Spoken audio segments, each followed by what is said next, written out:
Hey yo yo yo, salut les turfeuses, salut les turfeurs, bienvenue pour un nouveau pronostic de Benoît Requin. Ok, place au pronostic du quintet du dimanche 27 novembre, direction la Sépierre pour le prix Max Sicard. Plat 2400 mètres, 17 partants, réunion 1, course 1, indice de confiance 1 sur 5. Petit retour sur les quintés du vendredi 25 et du samedi 26 novembre. Vendredi, dans mon pronostic, je vous ai donné le tiercé dans l'ordre. Qui a payé? Il a fait 561 € l'ordre du tiercé, ça fait plaisir. Je vous ai aussi donné ce vendredi le quartet dans le désordre. Qui a payé? Lui aussi, il a fait quand même 480 € dans ce quartet dans le désordre. Et ça fait plaisir. Samedi, on a aussi dans notre pronostic, on a le tiercé en 4, on a le quartet en 6. Mais là, par contre, ça me payait moins que vendredi. Samedi, un peu bof, les rapports. Vendredi, ça fait plaisir. Ah non, ça fait plaisir, vendredi. Même pour les VIP, d'ailleurs, ce vendredi, on a quelques sympathiques tickets qui sont passés, qui nous ont fait plaisir. Le caissier, crois-moi que mon copain... il nous a vu passer. Ça fait plaisir. N'hésitez pas à mettre un pouce bleu si la vidéo vous a plu. Vous aidez ainsi grandement la chaîne. Ok, c'est parti, on commence au pronostic et on commence avec le numéro 1. Say Goodbye. Et on écoute Domingos Miguel Batista Ribeiro. Say Goodbye avait avalé sa langue. Quoi, il avait avalé sa langue l'avant-dernière fois. C'est grave ça quand même. Je recommence. Say Goodbye avait avalé sa langue l'avant-dernière fois. Et en dernier lieu, qu'est-ce qu'il a avalé? Il a gagné vraiment facilement. Ok. Il est en bonne forme, la distance et le terrain bien souple devraient lui convenir. Je pense qu'il sera dans les 5 premiers. J'ai envie de rajouter s'il n'avale rien du tout cette fois-ci, qu'il n'avale pas sa langue. Là, on rigole, mais c'est dangereux, attention. Avaler sa langue, il court comme ça. Qu'est-ce qu'il a bouffé? Sa langue. C'est grave ça. Enfin bref. Moi, ce numéro 1, je ne l'ai pas retenu, on ne peut pas tous les mettre. Il est ouvert, ce quintet, indice de confiance 1 sur 5. Voilà, maintenant, ce numéro 1, c'est quand même lui le chef. C'est lui le chef de ma petite liste des possibles casseurs de tickets repérés. On va lui accorder une belle note de méfiance.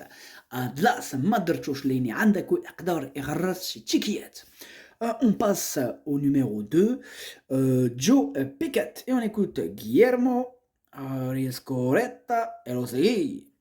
Joe Pickett a été réclamé il n'y a pas longtemps. En dernier lieu, cela ne s'est pas bien passé à Madrid où il a été un peu trop allant. Il retourne sur un hippodrome et un terrain où il s'est imposé l'an passé dans cette même épreuve. Je suis content de lui au travail. On va voir ce que cela va donner car on est en train de faire connaissance avec lui. Ouais. Alors moi, ce numéro 2, c'est pas qu'il me plaît pas, mais bon, je l'ai pas retenu, j'en ai préféré d'autres. Numéro juge, Madrchouch. On passe au numéro 3, Qatar River, et on écoute Madame Barbara Valenti. Qatar River ne court pas l'été car il n'aime pas les terrains durs. En revanche, il apprécie beaucoup les pistes souples. Il a fait une très bonne rentrée en dernier lieu sur ce même parcours et sera mieux cette fois-ci. Il est en bonne forme et aime beaucoup Toulouse. D'ailleurs, il a terminé deuxième de cette compétition l'an passé. Je lui fais confiance. C'est Madame Barbara Valenti qui lui fait confiance. Moi, c'est pas que je lui fais pas confiance, mais c'est qu'il a fallu faire un choix et c'est mon deuxième gros regret, c'est mon deuxième cheval de complément en cas de non partant. Ad numéro 3 درت في البلاصه ديال les non partants والثاني فيهم عندكم. On passe au numéro 4, Equinox, et on écoute Eric Libaud. Equinox a eu des soucis de dos durant l'été, raison pour laquelle il a peu couru. Il a très mal couru à Deauville car le bon terrain lui provoquait des résonances dans le dos. Depuis, avec l'assouplissement des terrains, c'est beaucoup mieux. Il est toujours aussi bien qu'à Dieppe et le lot est assez homogène. Je pense qu'il a le droit de bien se comporter. Bien moi, ce numéro 4, je l'ai gardé en bout de combinaison. Mais je l'ai gardé. Ad numéro 4, Dercho Sabah. On passe au numéro 5, Pouvoir Royal. Et on écoute Jean-Claude Rouget. Pouvoir Royal a été séduisant dernièrement dans une catégorie inférieure. Il va se trouver à la Sépierre face à son premier objectif de l'hiver. La course n'est pas facile, mais le cheval aura de la fraîcheur, l'aptitude à la piste et au terrain lourd. Ensuite, il visera le Grand Prix de Cagnes. Bien, moi, ce numéro 5, je l'ai gardé assez haut, en 4e position. Il me plaît bien. Ad numéro 5, Dercho Rabat. On passe au numéro 6, Up Ellie. On écoute Philippe Saugarbe. Up Ellie vient d'être battu de peu sur ce parcours par Pouvoir Royal. Et ce jour-là, on avait 4 kilos de plus que lui. On le retrouve à poids égal. J'espère prendre notre revanche, même si ce dernier n'en était qu'à sa deuxième sortie. Son seul échec a eu lieu à Saint-Cloud sur une distance trop longue. Il vient de prouver que le terrain lourd ne le dérangeait pas. Régulier et honnête, il vaut un tel lot. Bien, moi, ce numéro 6, je l'ai gardé en cinquième position. Ad numéro 6, Darcho Hamas. On passe au numéro 7, Blue Swan, et on n'aura pas les commentaires de l'entraîneur. En même temps, l'entraîneur, c'est qui? C'est Yann Barbero. Autant vous dire que c'est lui le chef de son équipe de carpistes, de pêcheurs de carpe. Donc on n'est pas prêt de le voir. Lui, c'est carpe. C'est lui, il prend tous les bateaux, il est là. Allez, on y va, on part. C'est lui, ouais. Barbero. Yann Barbero. Donc, bon, on n'aura pas les commentaires, c'est mort. Moi, ce numéro 7, d'ailleurs, je ne l'ai pas retenu. Ad numéro 7, Materchosh. On passe au numéro 8, Homo Deus. Pareil, lui, c'est le pote à Yann Barbero, l'entraîneur. On n'aura pas donc les commentaires, puisqu'ils sont partis tous les deux pêcher ensemble. Partis pêcher quoi? De la carpe. Me dites pas pourquoi. En plus, ils sont muets comme des carpes. Donc, ça tombe bien qu'ils aillent pêcher de la carpe quelque part. Enfin, bref. Ce numéro 8, entraîné par François Montfort, on n'aura pas les commentaires. Par contre, je ne l'ai pas retenu, mais il est à l'arrière de ma petite liste des possibles casseurs de tickets repérés. On passe au numéro 9, Royal Force, et on écoute Elias Michalides. Royal Force ne soufflait pas du tout après la course la dernière fois, sa prestation est incompréhensible. On pense que c'est une course à oublier. Les 2400 mètres avec le terrain souple vont être plus avantageux pour lui.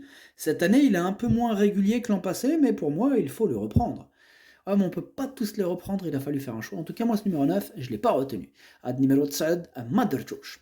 On passe au numéro 10, le 10, c'est Prince de Montfort, et on écoute Didier Prodhomme. Prince de Montfort a une nouvelle fois répondu présent dernièrement, n'étant devancé que par un cheval capable de très belles valeurs en terrain lourd.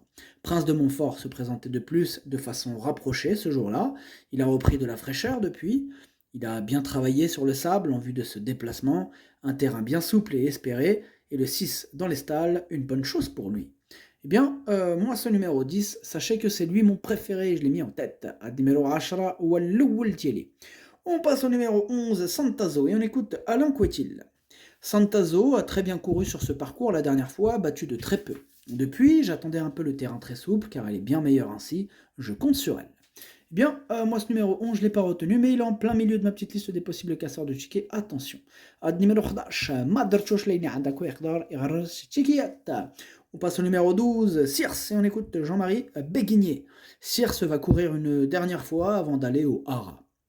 Elle aborde cette course avec de la fraîcheur et un excellent moral. Un terrain souple serait le bienvenu dimanche. Bien, moi, ce numéro 12, sachez que c'est lui le 8e de mon pronostic. Ad numéro 12, Walchandieli. On passe au numéro 13, Maracay, et on écoute Alfonso Toma Núñez Troyano. Maracay a subi une blessure qui ne lui a pas permis d'atteindre le même niveau que l'année dernière. Nous pensons qu'elle est rétablie et nous voulons profiter de son état de forme. D'ailleurs, ses dernières prestations sont bonnes, la distance et le terrain souple devraient lui convenir, nous effectuons le déplacement avec des ambitions. Bien, moi, ce numéro 13, c'est lui mon gros regret, c'est mon cheval de complément en cas de nous partons, attention, possible cassage en vue. Ad numéro 13, درتشوف البلاصة ديالي nous partons والأول فيهم عندكم. On passe au numéro 14, Diva Donna, et on écoute Julien Carayon. Diva Donna reste sur une très bonne tentative à Saint-Cloud et j'espère qu'il va pleuvoir d'ici dimanche car plus cela sera lourd, mieux cela sera pour elle. Elle est très bien et a bien travaillé en vue de cette course, j'espère qu'elle pourra répéter ce qu'elle vient de nous montrer. Eh bien, moi ce numéro 14, il me plaît bien, bon je l'ai gardé en bout de combinaison mais je l'ai gardé. Ad numéro 14, Darcho fil Lahar. On passe au numéro 15, Nirlo of Saints et on écoute Édouard Montfort.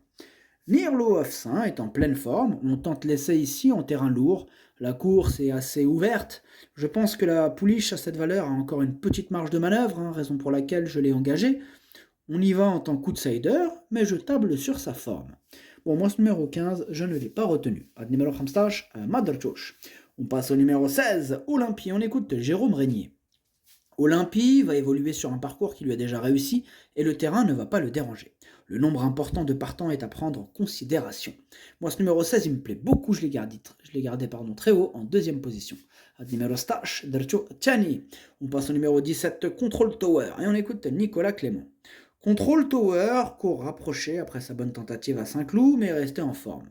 Le terrain sera à son avantage et la distance plus courte que lors de ses dernières tentatives ne sera pas un problème.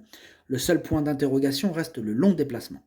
Elle avait mal couru à 3 ans à Toulouse, mais il n'y avait que 8 jours entre ces deux courses. Avant le Hara, on espère bien finir. Eh bien, moi ce numéro 17 aussi me plaît beaucoup, je l'ai gardé très haut en troisième position. Numéro 17, Darcho Chalet. Le pronostic, ça donne 10, 16, 17, 5, 6, 14, 4. Merci d'avoir suivi cette vidéo. N'hésitez pas à mettre un pouce bleu si la vidéo vous a plu. En plus, ça aide beaucoup la chaîne. Pour accéder à tous mes tickets pour la course du Quintet, rendez-vous directement en description de la vidéo. À jouer avec modération. Bonne chance. Chopez-le-moi. Ciao.